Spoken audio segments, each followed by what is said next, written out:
Interview. Pauline at the beach. Serge, Daney, and Louella Interim. 1983. From Liberation newspaper. March 23, 1983. Printed by permission. Translated from the French by F.H. Question. What is the status of the actors in your films? Are they professional artists? Eric Rohmer.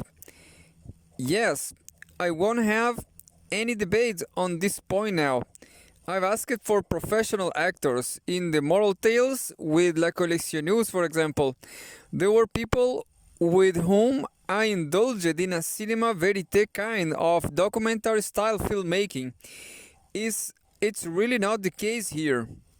The text was written in advance, and there was absolutely no improvisation. Question. But didn't how they present themselves in real life, privately, socially, influence how you use them in the film? Eric Rohmer. I'm going to tell you something. The story's theme is rather old now. I sketched it out a long time ago. At the time, the character played by Ariel Dombasle, I imagined being played by Brigitte Bardot.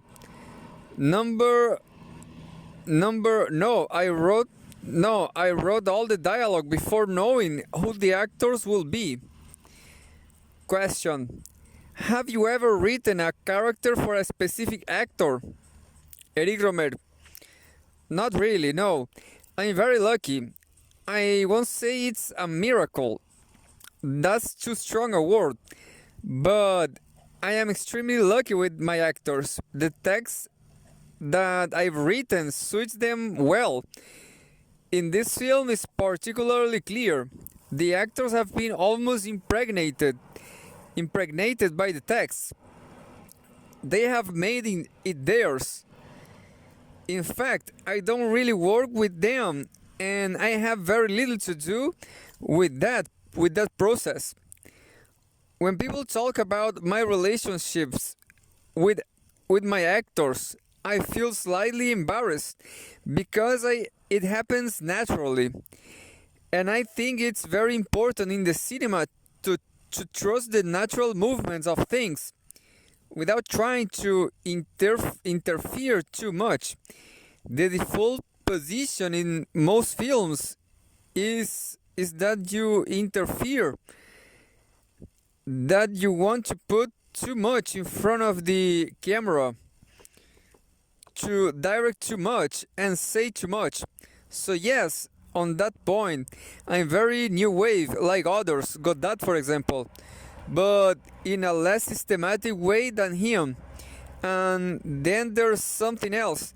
Most of my actors have also been directors, either in the theater or in the cinema.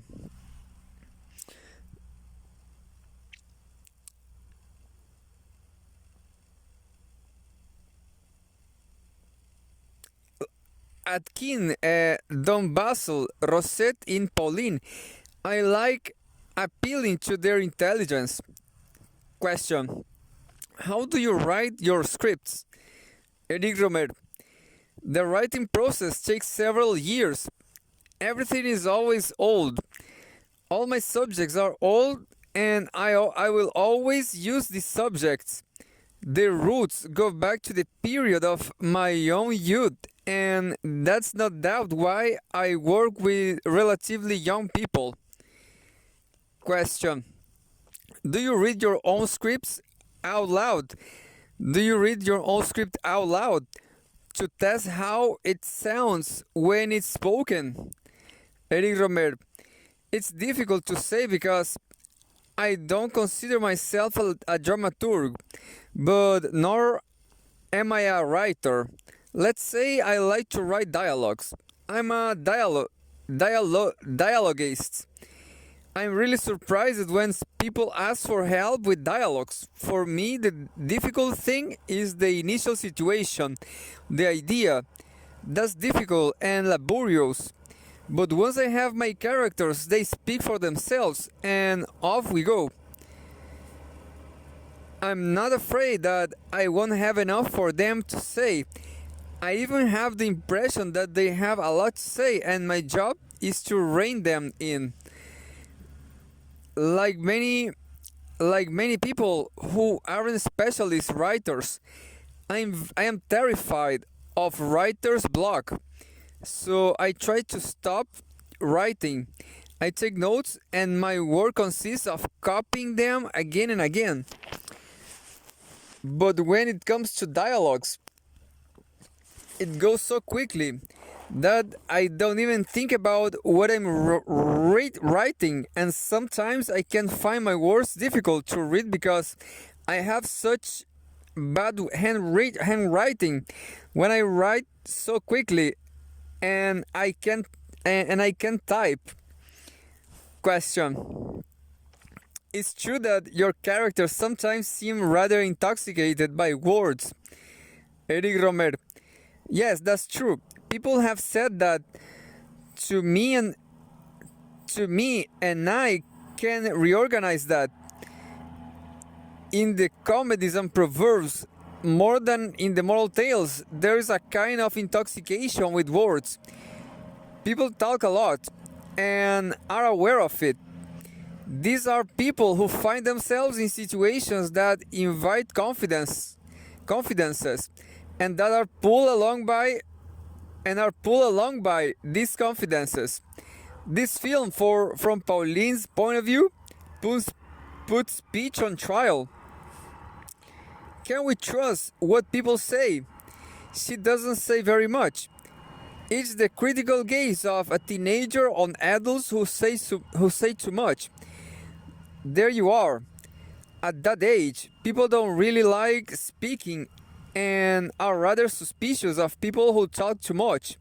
You like to be a bit reticent. Question. There's an interesting categorization in Pauline, the young, the old, who aren't really that old. Eric Rohmer.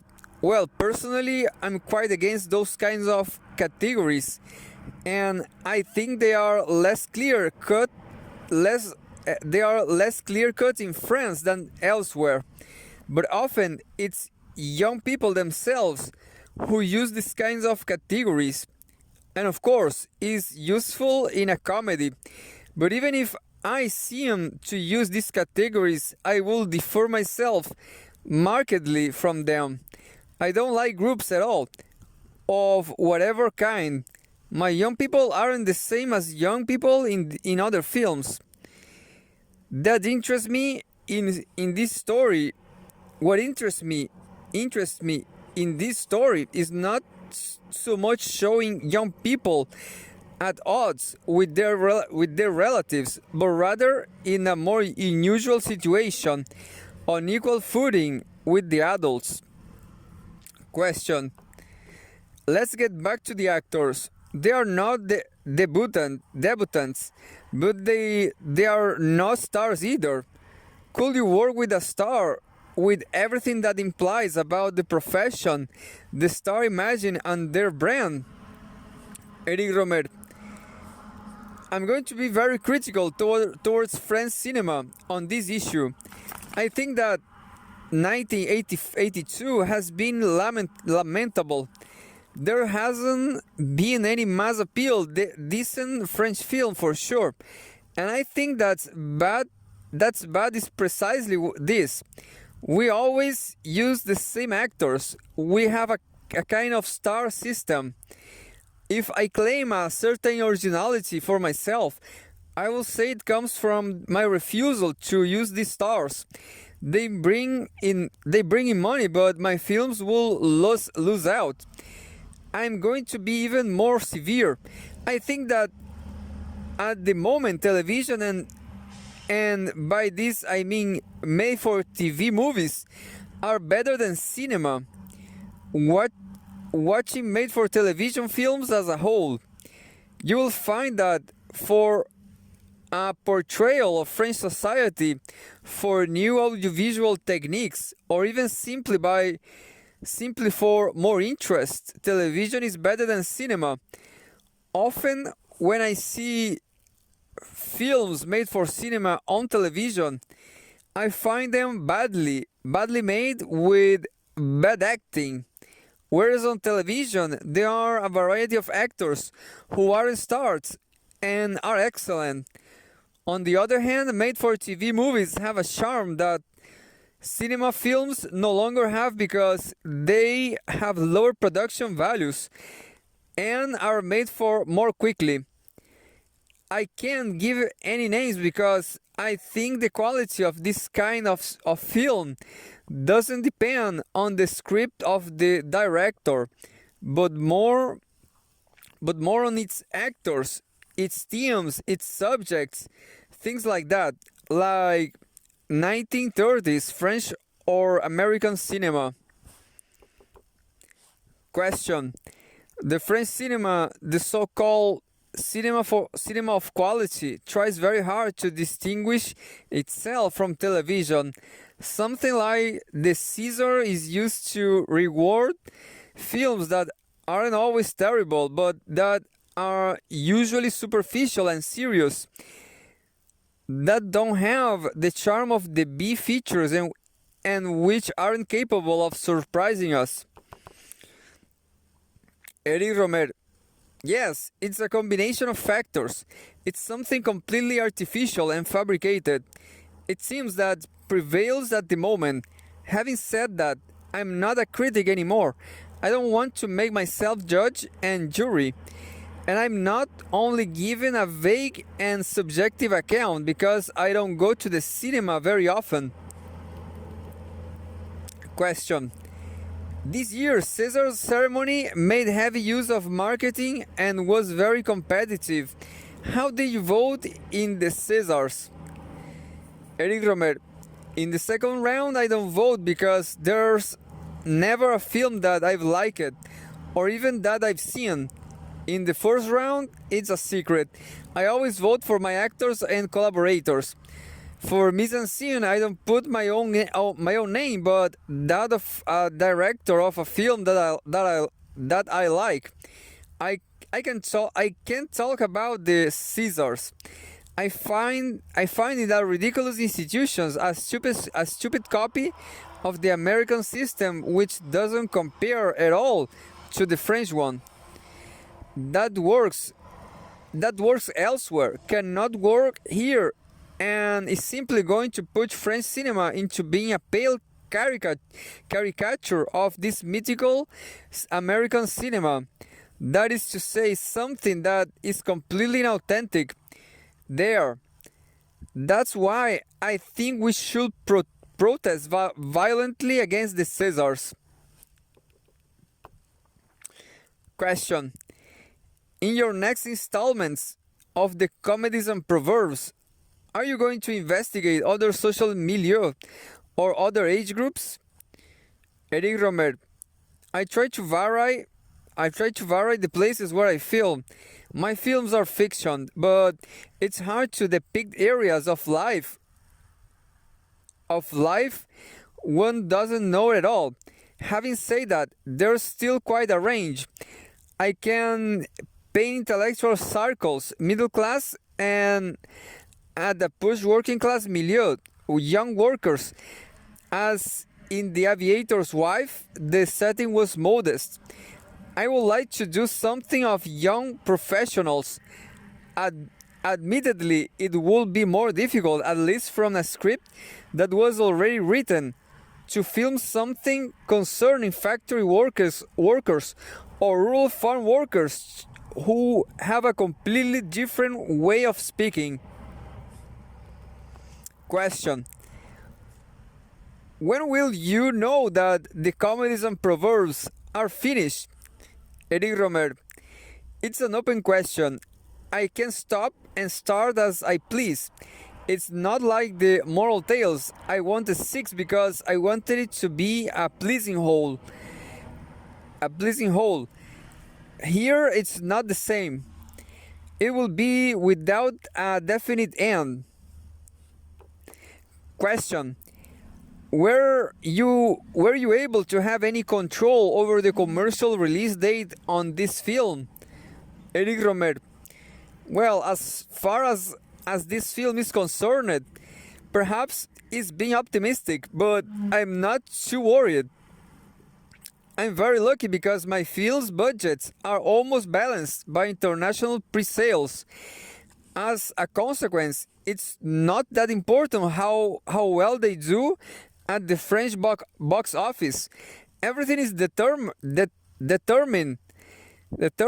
by marketing, determined by marketing, but what you gain in ticket sales, you lose in costs. We give too much importance to figures. For me, A Good Marriage was a great success, as it sold 95,000 tickets. But for Godard or Demi, that would be a catastrophe. It's meaningless.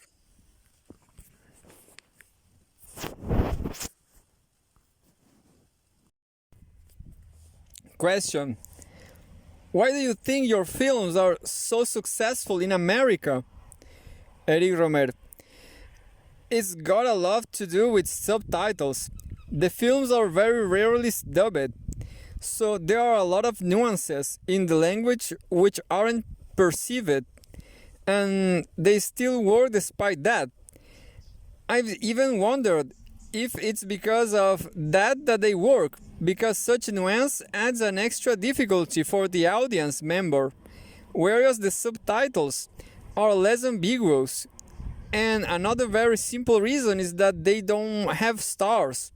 They don't need them, because they don't know French stars in America anyway.